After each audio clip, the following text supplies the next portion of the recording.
మిరాయి సినిమాలో ఉన్న సంపాతి అసలు కథ మీకు తెలుసా?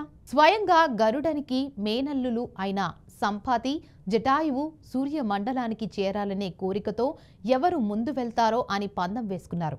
అలా సూర్యుడి వైపు ఎగురుతూ ఉన్నప్పుడు సూర్యుడి వేడికి జటాయువు రెక్కలు కాలిపోసాగాయి.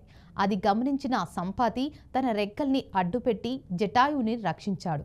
ఆ వేడికి సంపాతి తన రెక్కల్ని కోల్పోయి కింద పడిపోయాడు. అప్పుడు ఒక మహర్షి సంపాతిని రక్షించి 1000 సంవత్సరాల తర్వాత శ్రీరాముని భార్య అయిన సీతను వెతుక్కున్న వానర సైన్యానికి నువ్వు సహాయపడితే నీకు తిరిగి రెక్కలు వస్తాయి అని వరమిచ్చాడు. దాంతో సంపాతి మహేంద్రగిరి పర్వతాలపై ఉన్న ఒక గుహలో వానరుల కోసం ఎదురు చూస్తూ ఉన్నాడు. రావణుడు సీతను అపహరించగా ఆమె జాడ తెలియక వానరులు ప్రాణత్యాగానికి సిద్ధపడి ఆ గుహలోకి చేరి జటాయువు గురించి మాట్లాడుకుంటారు. ఆ మాటలు విన్న సంపాతి వారికి సీత లంకలో ఉందని చెప్పడంతో అతనికి తిరిగి రెక్కలు వచ్చాయి.